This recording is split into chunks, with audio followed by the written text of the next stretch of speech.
Have you heard of the mysterious Book of Enoch? It's an ancient text that describes how fallen angels came down to earth, disobeying divine laws, to father giants and teach forbidden knowledge to humans. But did you know that this book was excluded from the Bible and labeled as apocryphal by most religions? Today we'll explore its secrets. From the origin of the Nephilim and the teachings of the fallen angels, to Enoch's prophetic visions of the final judgment and the reign of the Messiah.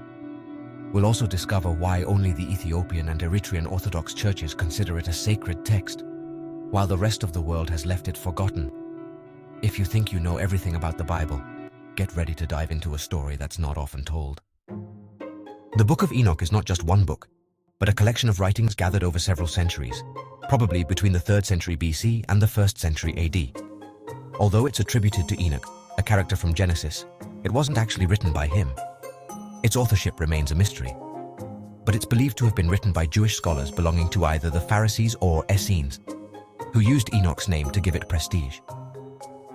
This text combines theological, mythological, and prophetic elements, and its oldest fragments were found in the Dead Sea Scrolls, discovered in 1947.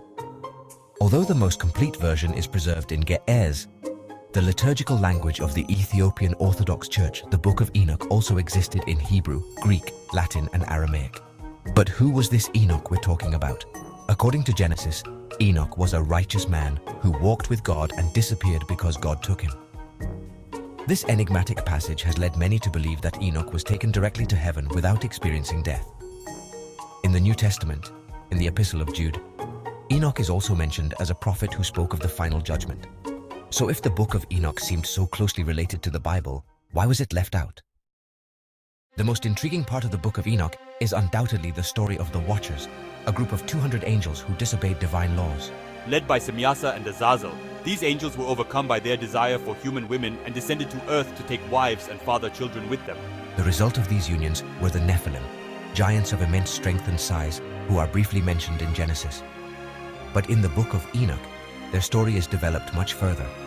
According to the text, these giants, whose size reached 300 cubits, approximately 450 feet, not only consumed human resources, but also devoured humans themselves and committed atrocious acts against animals.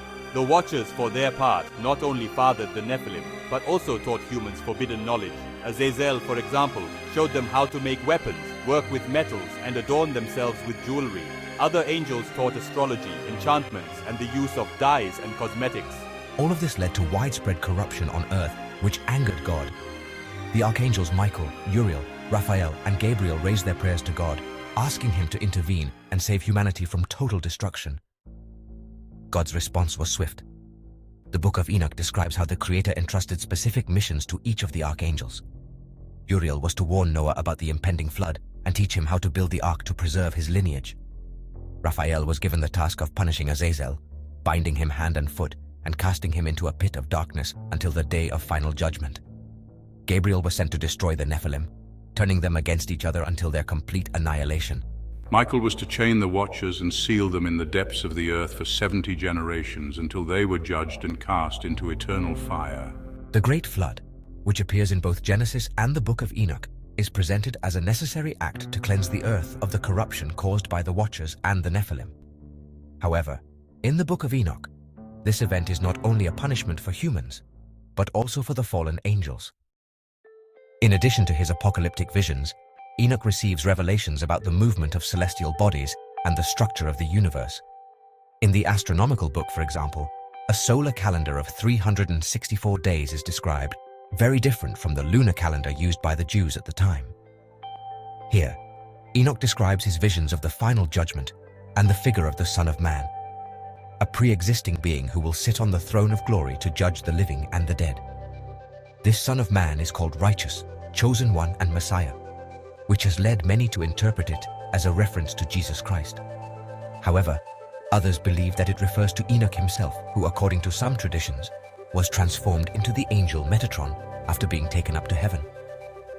The second part of the Book of Enoch, known as the Book of Parables, contains one of the most controversial sections. Despite its narrative and theological richness, the Book of Enoch was excluded from the biblical canon for several reasons. One of them is that its content, especially the descriptions of the Watchers and the Nephilim, clashed with official theology. In addition, religious leaders considered that its emphasis on angels and celestial visions distracted believers from practical teachings about how to live on earth. Over time, the text fell into oblivion, except in Ethiopia, where the Orthodox Church preserved it and included it in its Bible. It was not until the 18th century that European scholars rediscovered this mysterious book, initiating a debate that continues to this day.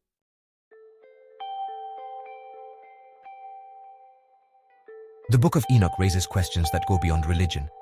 Is it a warning about the dangers of forbidden knowledge, or a heavenly vision that was silenced for its content?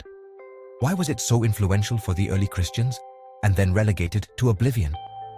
Now it's your turn. Do you think the Book of Enoch should have been included in the Bible, or was its exclusion justified?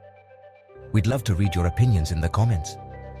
If you're intrigued by this story, don't forget to subscribe to the channel and hit the bell icon to explore more mysteries of the past together. Thank you so much for joining us. See you in the next video.